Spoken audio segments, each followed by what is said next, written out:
உண்மை என்றால் என்ன?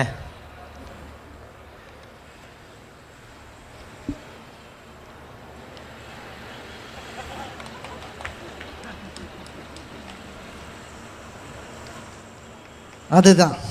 புரிஞ்சுதா? சொல்ல முடியாதது, பேச முடியாதது, அதுதான் உண்மை. ஒருவனுக்கு முழுமையான சந்தோஷம் எப்பொழுது கிடைக்கும்? தியான நிலையில் போக போக கிடைத்து கொண்டே இருக்கும்.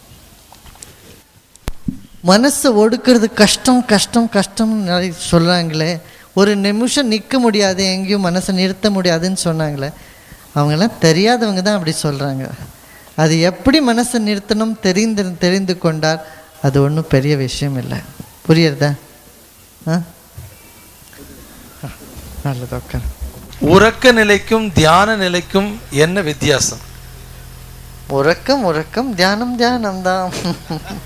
உறக்கம் உறங்கும் போது எதுவுமே தெரியாது, தியானம் பண்ணும்போது நான் இருக்கேன்னு தெரியும், ஆனால் எங்கே இருக்கேன்னு தெரியாத இருக்கலாம். அதாவது நாம் தனி மனிதராக அமர்ந்து தியானம் செய்தால் அதுக்கு தபஸ்ன்னு சொல்லுவோம். 2 பேர் அல்லது 3 பேர் உட்கார்ந்து செய்தால் அதுக்கு அத்தியனம்னு சொல்லுவோம். இந்த மாதிரி சமூகத்தில் எல்லாரும் சேர்ந்து செய்யக்கூடிய ஒரு தியான நிலைக்கு யஜ்யம்னு சொல்லுவோம்.